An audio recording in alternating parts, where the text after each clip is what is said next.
on FYI, the school's concrete crisis. Have you been affected? On planet versus profit, we put big businesses into the climate hot seat.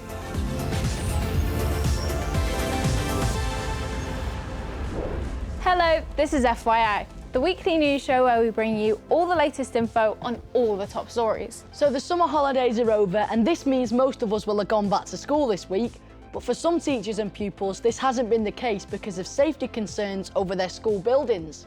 Yep, more than 100 schools, nurseries and colleges in England have been forced to shut down buildings or close completely because their buildings may contain a type of concrete called RAC, which may not be safe enough anymore. Reinforced autoclaved aerated concrete, or RAC for short, is a lightweight concrete that was used in roofs, floors and walls between the 1950s and the 1990s. It was a cheaper alternative to standard concrete, but it's not as strong and it only lasts for about 30 years. So some schools built within this period may now be unsafe. The Department for Education says that any school buildings with RAC should no longer be open. Many affected schools have been able to move lessons to temporary classrooms, but some pupils will have to stay home until safety measures, such as repairs to strengthen the buildings, are put in place. There are over 20,000 schools in England. Only 156 have confirmed RAC, but hundreds more are yet to decide whether they have it or not. In June 2023, a report claimed that 572 schools have been identified where RAC might be present. Baroness Barron is the government's minister in charge of school buildings. Hi, thanks for joining us. Hi there, it's lovely to be here. So some schools have shut, others have been disrupted. What is the government doing to help? So we're really aware that this is literally like the worst possible timing for schools to be disrupted just at the beginning of the school year. So what we're doing is each school gets support to make sure that they can reopen as quickly as possible. So that might be help getting temporary classrooms. It might be help getting builders in to confirm exactly which parts of the school this concrete is in. Do you think that many more schools will close down some of their buildings or shut down completely in the next coming months? We don't expect there to be many. So we've been sending out surveyors all year, going into schools, checking whether the concrete is there or not, and where it is found, quite often it's found in quite a small part of the school. So of the 156 we announced the other day, there's 104 that are fully open already. Why is it happening at the start of a new school year, start of a new school term? Why didn't it happen while we were all on holiday, during the summer break? So at the beginning of the school holidays, we got new evidence about the risk that this particular type of concrete could pose. And so we've been working over the summer to assess that. And as a result, obviously, our number one priority as the government is that all of you should be safe in your schools. It's not the phone call you want to be making to a head teacher to say some of your school might not be able to open on Monday. But, safety is number one. And the evidence was very recent, just literally in the last few weeks. Well, thank you so much for joining us. Thank you so much for inviting me. Check this out and tell us if it's fake news or fact. Apparently, this video shows a man driving a massive bull around in the passenger seat of his car. It looks like the car has had half of its roof cut off to fit the giant animal in. But can this possibly be true? Or is it just a cleverly edited video? Find out later. We've been talking a lot about extreme weather recently, from wildfires in the Mediterranean to severe flooding in California and record temperatures. America's President Joe Biden said no one can ignore that climate change is causing weather-related disasters all across the world. Just look around. Historic floods, more intense droughts, extreme heat, significant wildfires have caused significant damage like we've never seen before. And in Europe, after record heat waves, torrential rain in Spain has caused massive floods in parts of the country. Maximum red weather alerts were put in place for Madrid, Toledo and Cadiz regions, and many people have been asked to stay at home because of the exceptional and abnormal rainfall. environmental group Extinction Rebellion, or XR as they're known for short, stage protests to get those in power to take more action on climate change. And although their methods are non-violent, they can sometimes be disruptive and illegal. Now, we wanted to know more about XR, so we sent Jariah to check out one of their demonstrations for young people. Over to you, Jariah. I'm here outside the Tate Modern Art Gallery in London to find out how a picnic can help tackle climate change.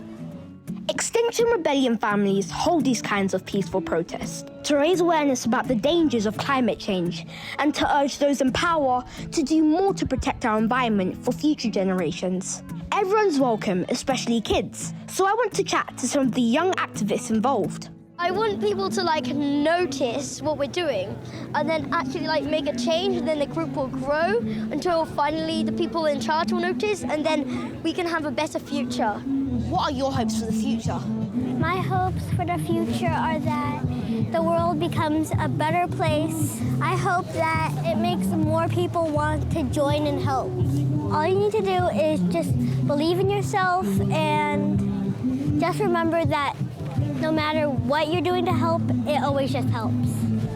Parents and children come together to hold placards with messages and slogans that try to encourage others to get involved in tackling environmental issues. So can you tell me a little bit about your sign and why you're here today? Well, this sign shows that fossil fuels are really bad for the planet and we need to do something about that and stop them. Stopping climate change is very important because lots of animals are going extinct and it's ruining other people's futures. I feel like younger people should get involved a bit more because then they can influence adults and then the adults will try to help climate change as well. What do you think was the main goal for today's protest? I feel like the main goal is to try and influence more and more people to try and save the planet and to make a difference. It's been great meeting such inspiring young climate activists who are determined to take their future in their hands.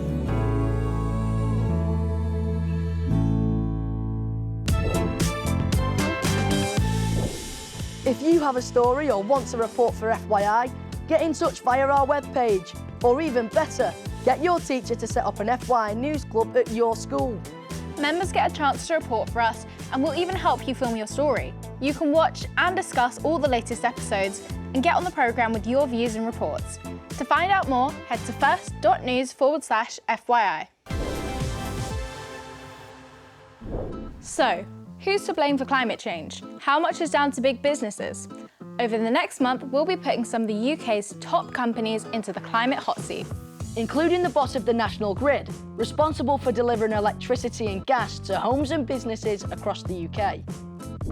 We also talked to a leading UK fitness centre, David Lloyd Leisure. And the North Sea Transition Authority, who control the UK oil and gas industry. We even have Sadiq Khan, the Mayor of London, in the hot seat on what he's doing about carbon emissions in the capital. We start with one of the least green but most treasured activities on the planet, travelling by plane.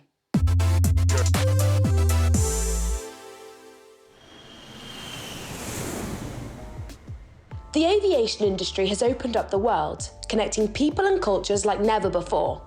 But under the wings of progress, there's always been a major environmental issue.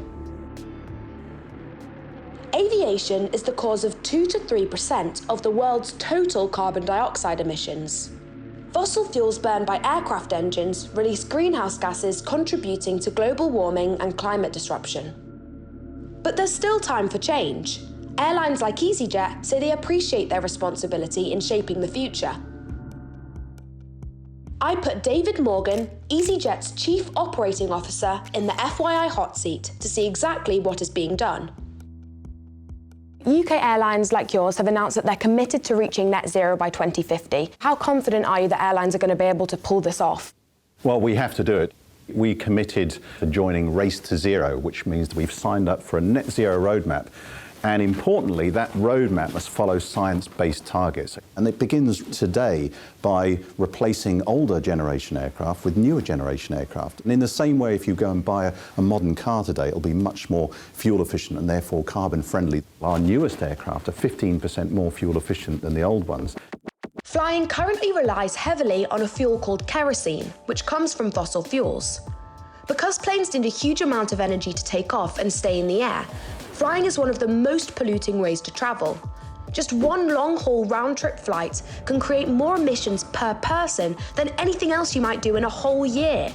It's pretty extraordinary. So let's see how David answers my next question. Airlines are cutting back on emissions. The number of people deciding to travel by plane is increasing dramatically. So on one hand, you're decreasing emissions, but on the other hand, you're just increasing the number of planes that are going into the air. So aren't you just cancelling out the cuts to emissions? You can hardly imagine a world today where we weren't able to travel. And we certainly don't want to go back to a day where flying was only for the rich and famous, where you could only really afford it if you were like super rich.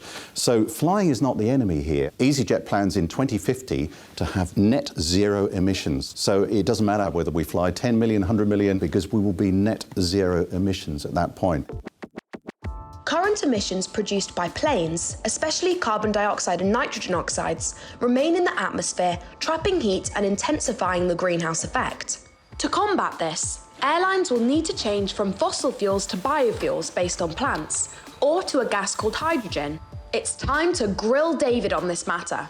For the last 100 years since the Wright brothers, we've used the same thing, fossil fuel, for everything, from whether it's a two-seater plane to a 500-seater plane. So we really need something like hydrogen, which has very high energy density. But I also read that the process to make hydrogen emits a lot of carbon dioxide. Well, currently, that's right. What we need to do is make so-called green hydrogen. Because isn't another option, it can be powered by like water, but it's really expensive and not many airlines would be able to afford to keep using it over time. You look at the price of petrol in your cars, it's just going up all the time, whereas the cost of renewable energy is coming down all the time. But it will be great for our pockets as well eventually. How about a fuel made from household waste or cooking oil? I mean, that is available right now. You and other airlines could be switching to this type of fuel a lot quicker than you are. Well, yes, but the availability of it is actually still quite small, and the cost of the fuel currently is very high. So even if I wanted to fly all of our EasyJet planes tomorrow with sustainable fuel, I couldn't. We'd be out of business in a few days.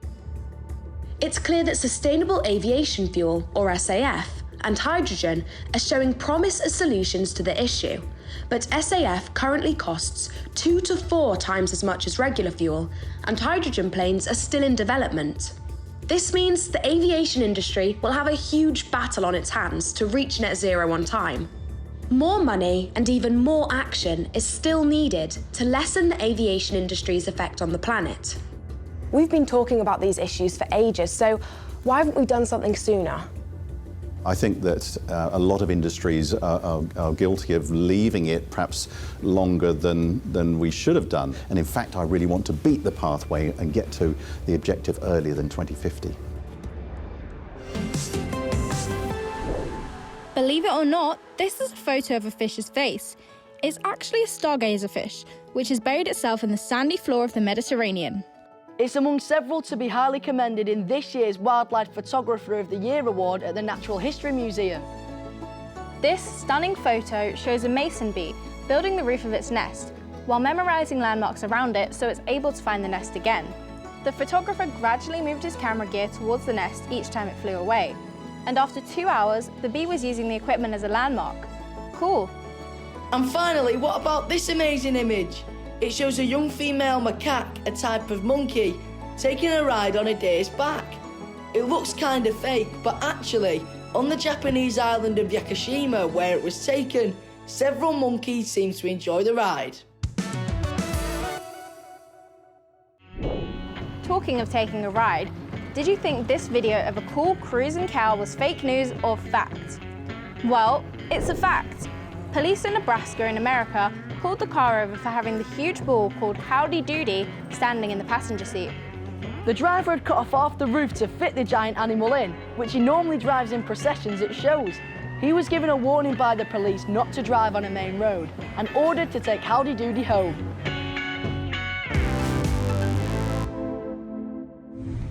Well, that's nearly it for this week. But we wanted to leave you with some CCTV footage which captured 2 guys on a garden trampoline in Leicestershire.